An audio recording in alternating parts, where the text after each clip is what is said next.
하나님의 말씀, 하나님의 말씀, 하나님의 말씀. 마태복음 15장에 29절부터 39절입니다.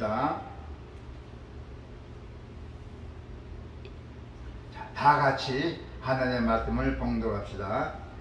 예수께서 거기서 떠나사 갈릴리 호숫가에 이르러 산에 올라가 거기 앉으시니 큰 무리가 다리 저는 사람과 장애인과 맹인과 말 못하는 사람과 기타 여럿을 데리고 와서 예수의 발 앞에 앉으며 고쳐주시니 말 못하는 사람이 말하고 장애인이 온전하게 되고 다리 저는 사람이 걸음에 맹인이 보는 것을 무리가 보고 놀랍게 여겨 이스라엘의 하나님께 영광을 돌리니라.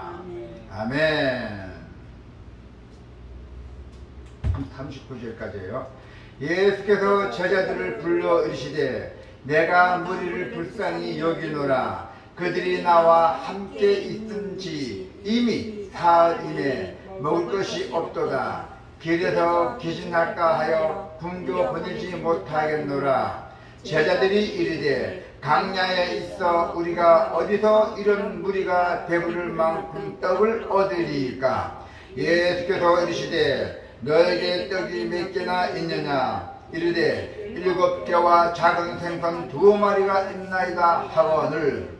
예수께서 무리에게 명하사 땅에 앉게 하시고 떡 7개와 그 생선을 가지사 축사하시고 떼어 제자들에게 주시니 제자들이 무리에게 주매 다 배불리 먹고 남은 조각을 7강줄에 차게 거두었으며 먹은 자는 여자와 어린이 예에 4,000명이었더라.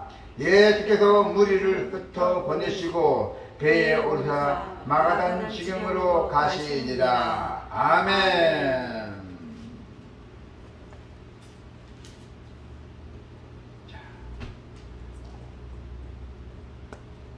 하나님의 나라는 치유 사역이에요. 하나님의 나라는 치유. 우리 모든 질병들, 의사나 이런 현재병에서 고칠 수 없는 병들을 하나님의 그 전지전능하신 그 권능의 손으로 치유 사역을 하신다는 얘기예요. 예수님께서는 갈릴리 호숫가 산 위에 올라가신 예수님께 큰 무리들이 모였어요. 많은 사람들이 모였다는 것입니다. 그래서 소문을 듣고 예수님이 되게 잘 알고 있었던 그들은 다리 저는 사람, 장애인, 맹인, 말 못하는 사람 등 모든 질병과 장애로 고통당하는 사람들을 데리고 와서 예수님의 발 앞에 앉혔어요. 그래서 어떻게 됐어요? 예수님은 그 능력으로 그들의 병을 고쳐주셨고 무리들이 이것을 보고 놀랍게 여겼으며 또 예수님께 치유받는 사람들은 기뻐했고 그것을 목격한 사람들은 놀랍게 여기며 그들은 이스라엘의 하나님께 영광을 돌리기 시작을 했습니다. 자, 오늘 본문에 나타난 치유, 기쁨과 놀라움, 그리고 하나님께 영광 돌림 등의 의미합니다. 그 의미가 과연 무엇이냐는 얘기야. 오늘 본문을 보면은 예수님을 통해 임하는 그 하나님 나라에는 치유의 역사와 기쁨이 가득 찼다는 것이에요. 그래서 예수님이 사역을 시작하실 때 맨 처음 선포한 것이 있어요. 하나님의 나라였어요. 하나님 나라. 그리고 예수님은 갈릴리 사역에 있어 최초의 선포하신 말씀이 있어요. 그 말씀이 뭡니까? 회개하라 천국이 가까이 왔느니라 했대요.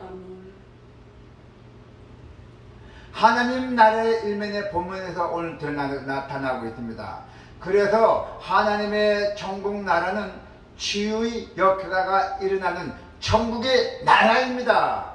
그래서 우리가 지금 천국에 가려고 애쓰고 있잖아요. 천국에 가면은 모든 군대의 병이 다 없어집니다. 그냥 항상 건강하고 항상 행복하게 살 수 있는 나라예요. 그래서 우리가 천국에 가려고 우리가 열심히 하나님 잘 믿고 있잖아요. 다리 저는 자가 걷게 되고 말 못하는 사람이 말하게 되고, 맹인이 못 보는 맹인이 보게 되고, 하나님 나라에는 이런 기쁨과 놀람이 아주 가득 차 있어요. 무궁무진하게 가득 차 있어요. 모든 것이 하나님 나라에는. 그래서 치유받는 자들은 기뻐하고, 그 곁에서 또 보고 목격한 자들은 매우 놀랍게 신기하게 보였던 것이죠. 모두가 한 마음으로 하나님께 영광을 돌려야 돼요. 그래서 그들은 예수님을 통해서 하나님의 나라와 그 일면을 이 땅에서 맛보게 된 것이에요. 그래서 우리 죄인들을 건너주시라고 하나님 나라가 어떤 나라인지 내 독생자 아들을 보내갖고 전파하게 됐던 것이에요. 하나님 나라가 우리 안에 임하기를 사모하자 많은 사람들이 지금도 질병과 장애로 고통받고 있습니다. 아무리 의술이 발달해도 인생에는 질병과 또 그로 인한 괴로움이 따르게 돼 있어요. 병명도 나타나지 않는 병명들이 많이 있습니다. 그래서 우리 인생에는 하나님 나라가 반드시 임해야 된다는 겁니다. 할렐루야. 예수님께서 갈릴리 호숫가에 임한 나라는 바로 지금 이곳에도 우리 주머니 주사람께서도 임하기를 기도하고 있습니다. 기도하고 계세요. 예수님께로 나아갔던 큰 무리들, 많은 사람들이 우리도 예수님께 나아가야 합니다. 사람들이 병자를 이끌고 나아갔듯이 하나님께서 사람들이 병자를 이끌고 예수님 앞에 이끌고 왔잖아요. 데려갔잖아요. 우리도 질병으로 고통받는 형제 자매를 기도로 주님께 올려드려야 돼요. 통성기도 다 통합니다. 그럼으로써 하나님 나라가 지금 이 시간에 저나 통로님도 경험하기를 기도해야 돼요.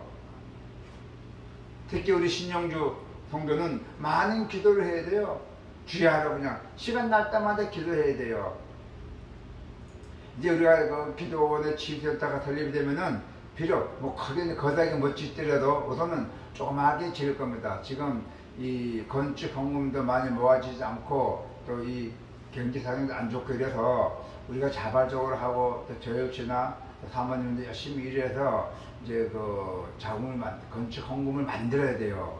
그래서 우선은 우리가 종교시설 사무실 크게 두 채를 지려고 했었는데 지금 그냥 형편 못 되고 우선은 이제 조그맣게 30평 정도 지어서 거기 기도해 가면서 하나님 역사가 이루어지는 것을 우리가 맛보게 되고 여러분도 그 기적이 된 하나님 나라 맛을 봐야 이제 모든 것이 이제 해결될 줄로 믿습니다.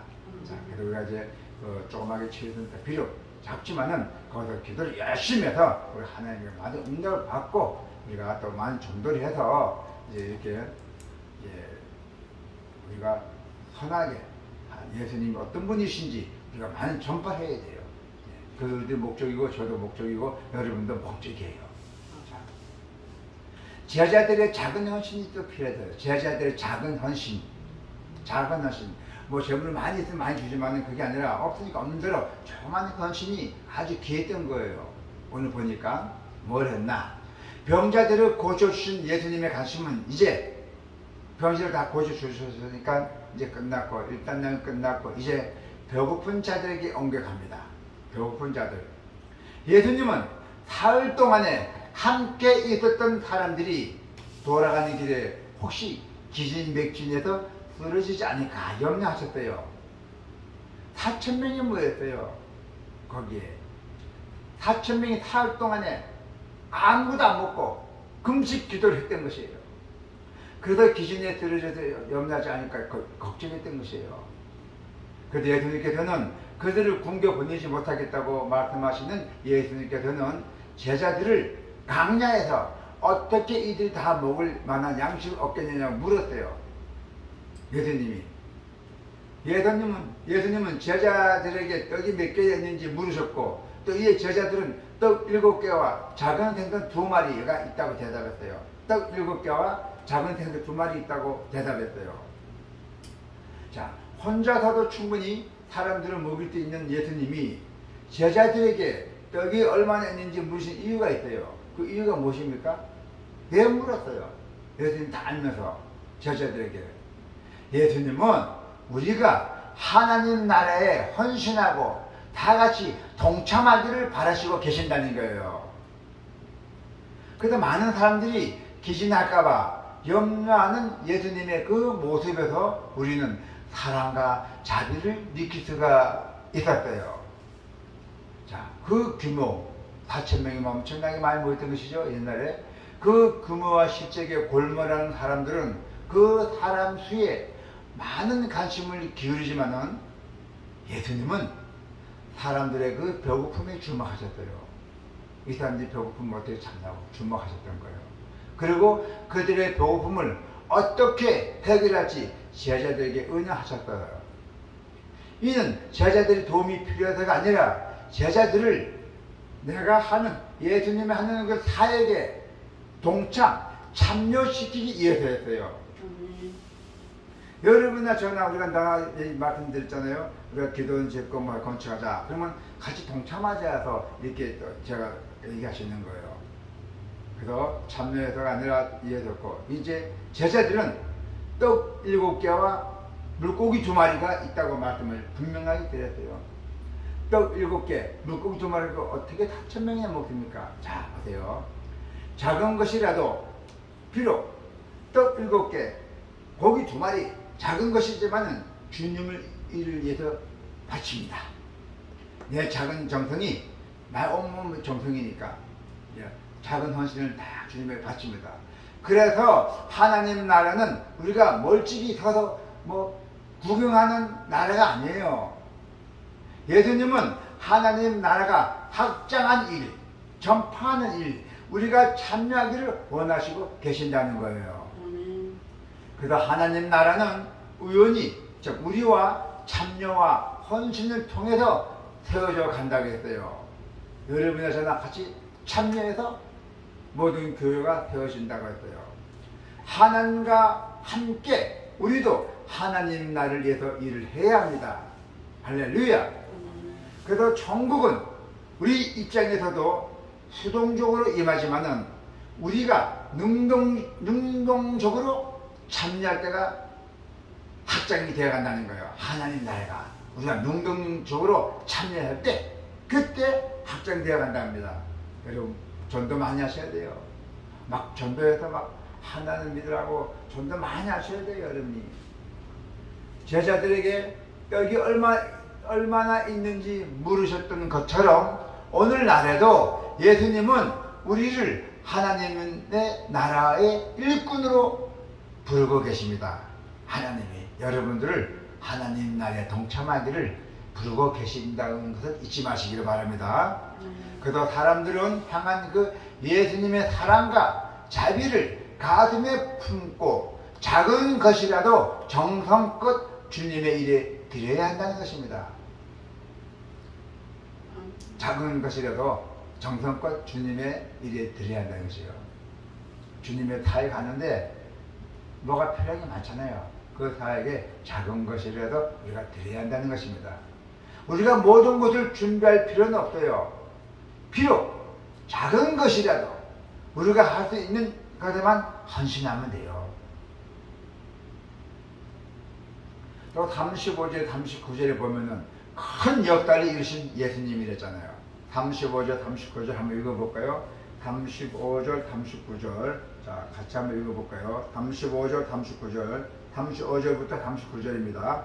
시작! 예수께서 물에게 명하사 땅에 앉게 하시고 떡 7개와 그 생선을 가지사 축사하시고 떼어 제자들에게 주시니 제자들이 물에게 주매 다 배불리 먹고 남은 조각을 7 강들에게 차게 두었으며 먹은 자는 여자와 어린이 이외에 4,000명이었더라. 예수께서 무리를 흩어보내시고 배에 오르시며 지경을 가시니라. 어마어마했죠? 네, 이거는 예수님 아니면 누구도 할 수 없는 일이에요.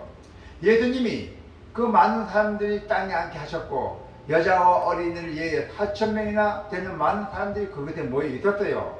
그래서 예수님은 떡 7개와 생선 2마리를 손에 딱 들고 손에 딱 들었어요. 한쪽 손에는 떡 7개, 또 한쪽 손에는 생선 2마리를 손에 딱 들고 높게 쳐들면서 하나님께 감사 기도를 드렸던 거예요. 그랬더니 어떻게 됐어요? 하나님 응답했잖아요. 그것을 떼어 제자들 주셨어요. 손 딱 쥐면서 제자들 나오자 딱 쥐면서 한다. 자꾸 나오는가 하나씩 자꾸만. 네. 그것을 떼어 제자들이 주어주셨어요. 그래서 제자들은 예수님이 주신 것을 많은 사람들이 모인 무리에게 나눠 주었고, 또 그곳에 있는 모든 사람이 배불리 먹고 오히려 남아갖고 7 강줄이 차게 거둘 만큼 아주 풍성한 역사가 일어났던 것입니다. 할렐루야! 그래서 예수님은 무리를 보내시고 많은 사람들을 이제 보내시고 마가단 지방으로 이제 배 타고 이동하셨어요. 자, 7병이요, 5병이요, 7병이요. 이 기적을 통해서 드러나는 하나님의 나라의 모습은 과연 무엇이겠어요? 예수님은 우리의 작은 헌신, 우리 정성 드는 작은 헌신을 통해서 큰 역사를 일으켰잖아요. 하나님 나라의 놀라움과 풍성함을 맛보도록 하셨잖아요. 떡 7개와 고기 2마리 갖고 4,000명이나 모인 큰 일을 했잖아요. 우리가 우리가 작게 작은 건 헌신했지만 그것을 가지고 예수님께서는 어마하게 무궁무진하게 4,000명에 대한 무대를 하셨잖아요. 놀라움과 풍성함을 맛보도록 우리는 해줬잖아요. 그래서 제자들이 가지고 온 것은 물고기 2마리와 떡 7개 다 전부였잖아요. 더 생각할 필요도 없이 4,000명이나 넘는 무리에게 지극히 적은 양이었지만 그래도 그 적은 것 같고 아무리 작은 것이라도 예수님께 드리기만 하면은 그 안에 예수님에 대한 헌신이 담겨 있기만 하면은 예수님은 그것을 통해서 크고 놀라운 역사를 일으키십니다. 할렐루야. 그래서 예수님이 기도하고 음식을 나눠주자 4,000명이 넘는 사람들이 모두 배불리 먹을 수 있게 됐고, 거기에다가 또 남았잖아요. 남는 조각이 7 강주에 가득 찼다 했어요. 예수님은 우리의 작은 헌신을 귀하게 받으셨어요. 여러분들이 주일마다 헌금, 감사 헌금, 모든 헌금들이 보면은 진짜 귀하겠어요. 지금 우리 주머니 주사한개도 그렇잖아요. 저 역시도 지금 일하잖아요. 자, 어떻게 해요? 우리가 다 부지런하게 열심히 일하잖아요. 그 감사헌금 모은 거, 우리보다 더 못한 사람들, 어느 사람도 또 우리가 도와줘야 되고, 또 우리가 어느 사람들 위해서 비록 병원은 못 지어도 우리가 하나님 우리가 할 수 있는 일, 치유센터, 거기에 많이 우리가 헌신을 해야 돼요. 그래서 우리가 비록 작은 헌신을 귀하게 받으시고 예수님께서 많은 사람이 하나님의 나라의 풍성함을 맛볼 수 있도록 일하고 계신다는 것을 잊지 마시기를 바랍니다. 자, 하나님 나라는 풍성한 나라다. 하나님 나라는 풍성한 나라예요. 7병이어로 모두가 배불리 먹고도 7 강주나 남는 나라예요. 아직도 배고픔이 있고 아직도 부족함이 많은 이 땅에 넘치도록 풍성한 하나님의 나라가 임하기를 기도해야 한다는 것입니다. 여러분도 기도해야 돼요. 이를 위해서 주님이 우리를 초청하셨잖아요. 여러분도 초청하셨잖아요. 또 신용주라는 사람을 또 주사님께 보내주셨잖아요. 하나님께서 보내주셔서 어떤 역사가 일어났어요? 그 집안의 역사가 일어나기 시작합니다. 귀신이 들리는 자를 또 제가 소개받았잖아요. 하나님이 섭리예요. 하나님이 다 인도하십니다. 자, 이를 위해서 주님이 우리를 초청했습니다. 여러분도 초청했습니다. 주님은 우리를 사용하기를 바라요. 주님이 우리의 작은 현실을 통해서 크고 놀라운 일을 이루고 원하고 계십니다. 하나님께서는 우리가 다 움켜쥐고 있으면은 겨우 떡 7개지만은 주님 앞에 내놓게 된다면은 4,000명이나 모든 양식이 된다는 거예요. 얼마나 이게 참 아름다운 이야기예요. 여러분들이 헌금에 내는 그 10,000원, 20,000원 내는 헌금이 죽어가는 사람들에게 그 만약에 먹고 살려봐요. 얼마나 큰 일을 했던 것입니까? 그걸 비유하시는 거예요. 그런데 헌신하는 이가 그리 많지 않습니다, 요즘은. 그래서 헌신하지 많지 않기 때문에 이 땅은 아직도 부족한 게 많이 있다는 것이에요. 성도 여러분, 우리가 오직 주님을 위해서 열심히 생활하며 부지런한 마음을 갖고 오직 주님을 위해서 이 나라를 확장해 나가는데 힘쓰시기를 축원합니다. 아멘.